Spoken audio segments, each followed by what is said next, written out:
সুপ্রিয় শিক্ষার্থীরা, আজকের অনলাইন ক্লাসে তোমাদেরকে স্বাগত জানাচ্ছি।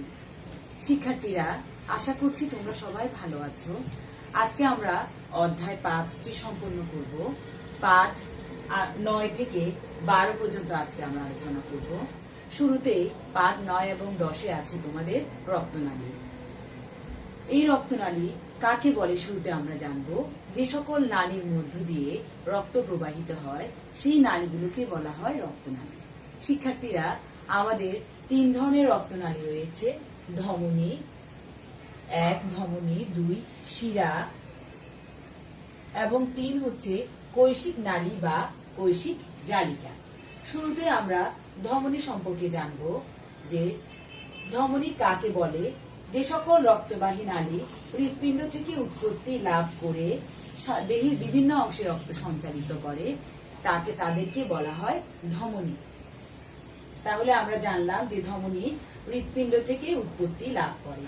ধমনীর প্রাচীর পুরু, এর গহ্বর ছোট এবং ধমনীর গহ্বরে কপাটিকা নেই। এরপর আমরা শিরাতে যাব। রক্তের কৈশিক জালিকা থেকে শিরা উৎপত্তি লাভ করে। রক্তের কৈশিক জালিকা থেকে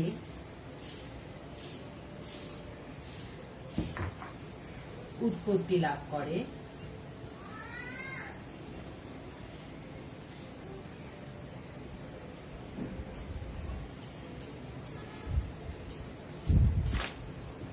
এবং শিরার প্রাচীর তুলনামূলকভাবে পাতলা, আমি লিখছি প্রাচীর পাতলা, গহ্বর বড় এবং কপাটিকা, গহ্বরে কপাটিকা আছে। তাহলে আমরা যদি এখন শিরার সংজ্ঞাটা যদি বলি, যে সকল রক্তবাহী নালিকা রক্তের কৈশিক জালিকা থেকে উৎপত্তি লাভ করে সারা দেহ থেকে রক্ত বহন করে হৃৎপিণ্ডে নিয়ে আসে, সেগুলোকে বলা হয় শিরা। শিক্ষার্থীরা, আমরা চিত্রে ধমনী এবং শিরা দেখব। আপাতত আমরা সংজ্ঞাগুলো জেনে নেই। এবং শিরার প্রাচীর অপেক্ষাকৃত পাতলা, গহ্বর বড় এবং এই গহ্বরে কপাটিকা আছে। তোমরা ধমনী ও শিরার পার্থক্য পড়বে, এটা পরীক্ষায় আসে। ধমনী এবং শিরার পার্থক্যের শুরুতেই তোমরা কাকে বলে বা সংজ্ঞা দিবে, তারপরে তোমরা বৈশিষ্ট্যগুলো দিয়ে পার্থক্য আশা করি করতে পারবে। এরপর আমি চলে যাব রক্তের কৈশিক জালিকা। 3 নাম্বার ছিল আমাদের রক্তের কৈশিক জালিকা।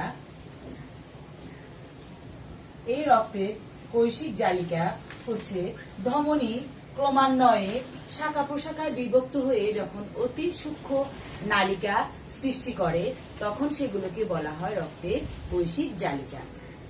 এই রক্তের কৈশিক জালিকা থেকে শিরা উৎপত্তি লাভ করে থাকে। তাহলে আমরা শিক্ষার্থীরা রক্তনালী সম্পর্কে জানলাম। এখন আমরা চলে যাব হৃৎপিণ্ডের গঠনে। আমি হৃৎপিণ্ডের গঠন নিয়ে এখন আলোচনা করব। আমি বোর্ডটা মুছে দিচ্ছি।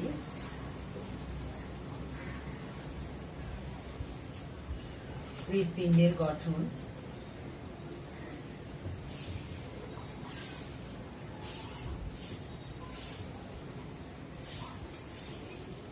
শিক্ষার্থীরা, চলো আমরা প্রথমে একটি বাস্তব হৃৎপিণ্ড দেখি। আমি তোমাদের জন্য এখানে একটা হৃৎপিণ্ড, বাস্তব হৃৎপিণ্ড দেখানোর জন্য নিয়েছি, মুরগির হৃৎপিণ্ড। দেখো, এই যে কলার মোচার আকৃতির এই যে গঠনটি ত্রিকোণাকার, এটা হচ্ছে হৃৎপিণ্ড এবং তার নিচে আমরা দেখতে পাচ্ছি যকৃৎ, ডান এবং বাম অংশ, দুটি অংশ যকৃৎ। সবচেয়ে বড় পরিপাক গ্রন্থি।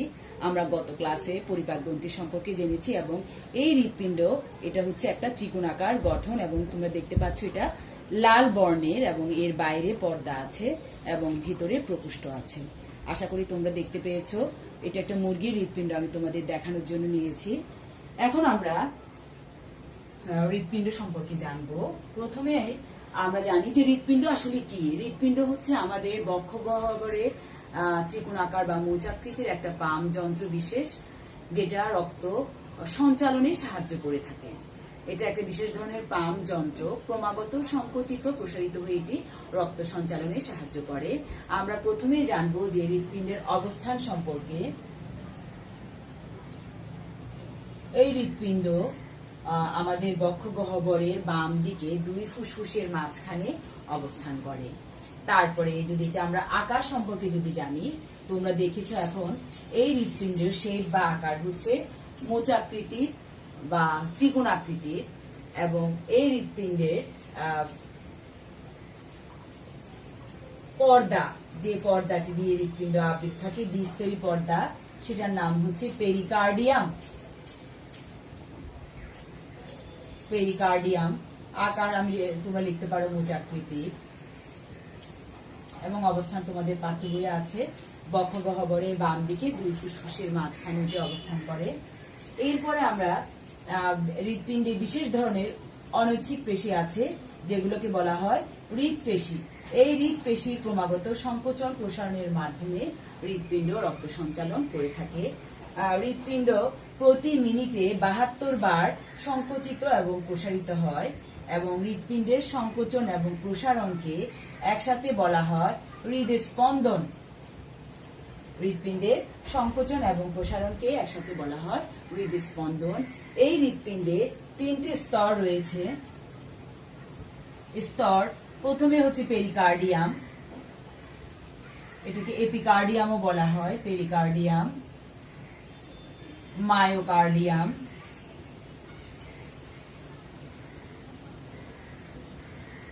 সবশেষে এন্ডোকার্ডিয়াম। 3 ধরনের স্তর রয়েছে, এবং এই হৃৎপিণ্ডের প্রকোষ্ঠ সংখ্যা 4টি। আমি এখানে একটা হৃৎপিণ্ডের ছবি তোমাদের জন্য এঁকেছি, শিক্ষার্থীরা তোমরা একটু ছবিটা লক্ষ্য করো। হাতের ডানে যা দেখতে পাবে তাকে তোমরা বাম হিসেবে চিহ্নিত করবে। এই যে গোলাকার যে প্রকোষ্ঠটা তোমরা দেখতে পাচ্ছ, এটার নাম হচ্ছে বাম অলিন্দ। এই বাম অলিন্দের নিচে ত্রিকোণাকার যে গঠনটি তোমরা দেখতে পাচ্ছ, তার নাম হচ্ছে বাম নিলয়, এবং এই পাশে আছে ডান অলিন্দ এবং ডান নিলয়। তাহলে আমরা 4টা প্রকোষ্ঠ পেলাম: বাম অলিন্দ, বাম নিলয়, ডান অলিন্দ এবং ডান নিলয়। আমি এখানে লিখছি প্রকোষ্ঠ 4টি, আমি বোর্ড মুছে দিচ্ছি। প্রকোষ্ঠ 4টি তোমরা এখন জানলা, যে বাম অলিন্দ, বাম নিলয় এবং ডান অলিন্দ, ডান নিলয়। এই সম্পূর্ণ হৃৎপিণ্ডের গঠনটা তোমরা দেখতে পাচ্ছ, যে এটা একটা ত্রিকোণাকার বা মোচাকৃতির একটা গঠন, এবং এই হৃৎপিণ্ডের বাইরে যে পর্দাটা আছে, এই পর্দাটার নাম আমি লিখেছি পেরিকার্ডিয়াম। এই পর্দাটা দ্বিস্তরী একটা পর্দা, এই দ্বিস্তরী পর্দাটার নাম হচ্ছে পেরিকার্ডিয়াম। এরপরে আমরা দেখব যে হৃৎপিণ্ডের মধ্যে অলিন্দের, এই যে অলিন্দগুলো আছে, এই অলিন্দের প্রাচীর পাতলা এবং নিলয়ের প্রাচীর হচ্ছে পুরু, এবং এই অলিন্দগুলো উপরের দিকে অবস্থান করে এবং আকারে বড় হয়ে থাকে, এবং নিলয়গুলো অলিন্দগুলো আকারে ছোট হয়ে থাকে এবং নিলয় আকারে বড় হয়ে থাকে। এখন আমরা কপাটিকা সম্পর্কে জানবো। হৃৎপিণ্ডে অনেকগুলো কপাটিকা রয়েছে। এই ডান অলিন্দ এবং বাম অলিন্দ এবং বাম নিলয়ের মাঝখানে ছিদ্রপথ রয়েছে, যেটাকে অলিন্দ নিলয় ছিদ্রপথ বলে, এবং এখানে বাইকাস্পিড কপাটিকা রয়েছে। বা তোমাদের পাঠ্য বইয়ে শুধু কপাটিকা দেয়া আছে, বাইকাস্পিড নেই। তাহলে এখানে কপাটিকা আছে, এবং ডান অলিন্দ এবং ডান নিলয়ের মাঝখানে ছিদ্রপথ রয়েছে, এবং সেখানেও কপাটিকা আছে। এছাড়া এই যে বাম নিলয় দেখতে পাচ্ছ, এই বাম নিলয় থেকে সম্পর্ক হচ্ছে ফুসফুসীয় মহাধমনী। এই যে ব্লু কালার আমি যেটা দেখিয়েছি, এটা হচ্ছে মহাধমনী, রক্তটা এখান থেকে এখানে যায়। তাহলে এই মহাধমনী এবং বাম নিলয়ের মাঝখানেও অর্ধচন্দ্রাকৃতির কপাটিকা আছে। তাহলে আমরা কপাটিকা পেলাম বাইকাস্পিড, ট্রাইকাস্পিড,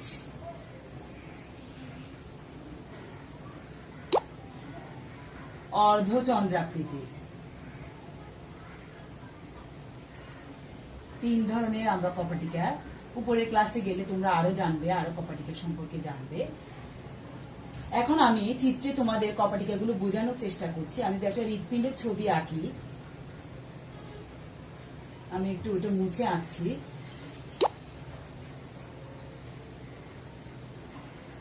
আমি প্রকোষ্ঠগুলো তোমাদের দেখানোর চেষ্টা করছি।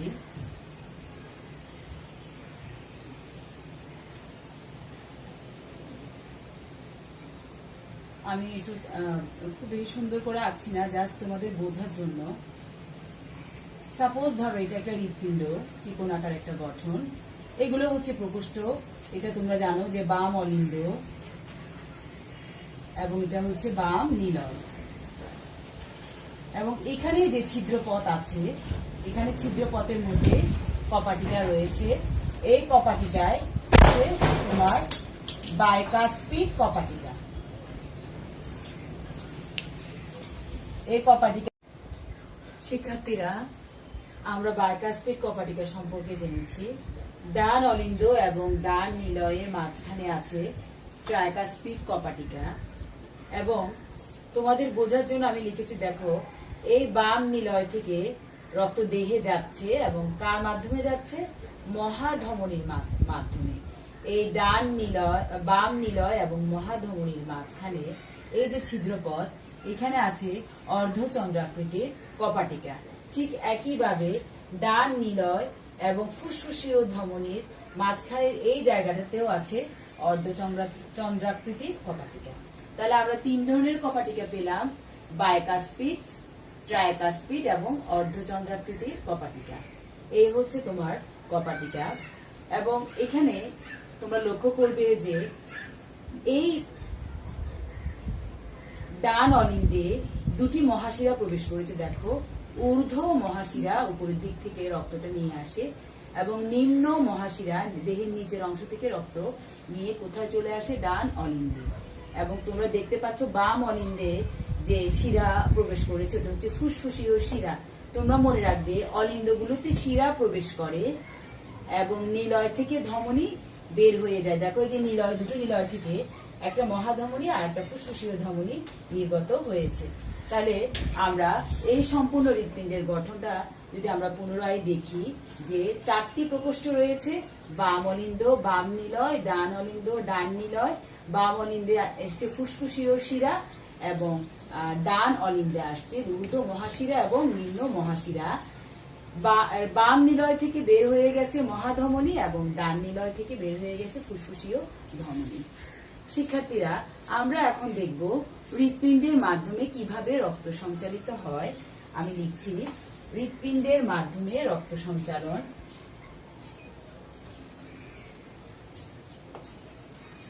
রক্ত সঞ্চালন প্রক্রিয়া।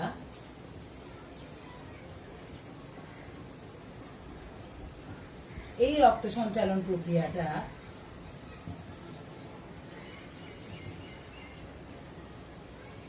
হৃৎপেশি নামক বিশেষ ধরনের, আমরা আগেই বলেছি যে এখানে হৃৎপেশি নামক পেশি দিয়ে হৃৎপিণ্ড গঠিত এবং ক্রমাগত সংকোচন প্রসারণের মাধ্যমে হৃৎপিণ্ডের মধ্য দিয়ে রক্ত সঞ্চালিত হয়।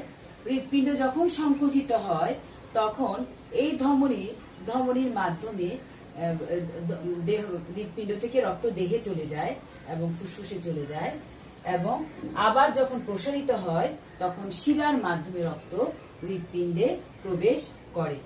তাহলে যখন হৃৎপিণ্ড সংকুচিত হয় তখন ধমনীর মাধ্যমে রক্ত সারা দেহে সঞ্চালিত হয় এবং হৃৎপিণ্ড যখন প্রসারিত হয় তখন শিরার মাধ্যমে রক্ত হৃৎপিণ্ডে প্রবেশ করে। এভাবে সংকোচন এবং প্রসারণের মাধ্যমে হৃৎপিণ্ডের মধ্য দিয়ে রক্ত সঞ্চালন প্রক্রিয়া সম্পন্ন হয়। শিক্ষার্থীরা, এবার আমরা দেখব যে এই হৃৎপিণ্ডের যে রোগ, সেগুলোকে সেটাকে বলা হয় হৃদরোগ। আমরা এখন হৃদরোগ সম্পর্কে জানবো। আমি বোর্ডটা মুছে দিচ্ছি।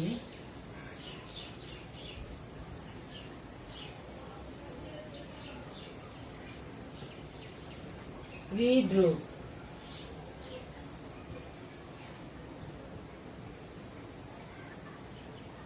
হৃৎপিণ্ডে কেউ যদি ধূমপান করে, কঠোর পরিশ্রম করে, নিয়ম মাফিক জীবনযাপন না করে, অনিয়ন্ত্রিত জীবনযাপন করে, ব্যায়াম ও হাঁটাচলা কম করে, তাদের ক্ষেত্রে হৃদরোগ হতে পারে। আমরা এখন দেখব যে হৃৎপিণ্ডের সমস্যায় রোগকে আসলে হৃদরোগ বলা হয়। আমরা হৃদরোগের কারণগুলো সম্পর্কে প্রথমে জানব। হৃদরোগের কারণ 1 নাম্বার হচ্ছে অতিরিক্ত তেল চর্বি। অতিরিক্ত তেল ও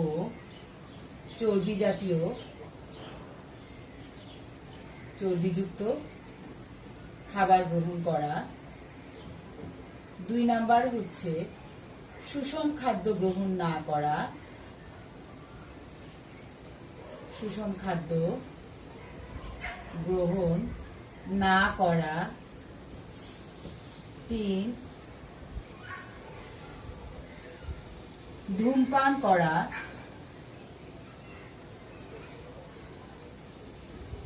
4 অতিরিক্ত পরিশ্রম করা।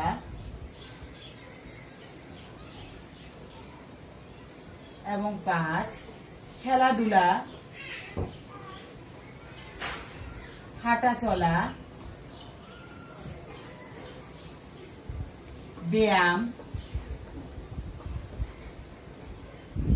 বা কোন রকম শারীরিক পরিশ্রম না করা।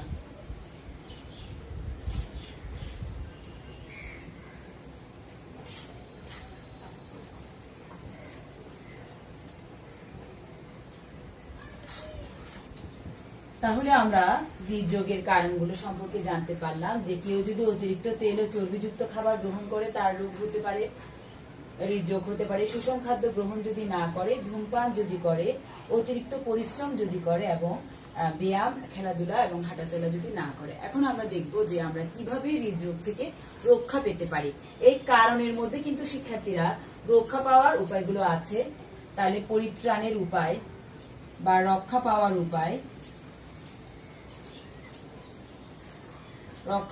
উপায়, আমি কিন্তু লিখবো না, আমি আলোচনা করব। তোমাদের এখান থেকে তোমরা প্রথমেই লিখবে যে রক্ষা পাওয়ার উপায়ে অতিরিক্ত তেল ও চর্বিযুক্ত খাবার গ্রহণ না করা, এটা লিখবে। 2 নাম্বার লিখবে নিয়মিত সুষম খাদ্য গ্রহণ করা, অর্থাৎ ব্যালেন্স ডায়েট গ্রহণ করা। 3 নাম্বার লিখবে ধূমপান না করা। 4 নাম্বার লিখবে অতিরিক্ত পরিশ্রম, অতিরিক্ত মানসিক চাপ ও দুশ্চিন্তা না করা।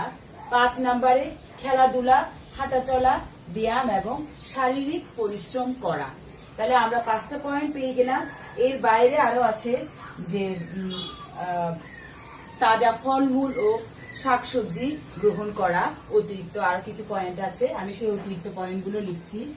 যে তাজা ফলমূল,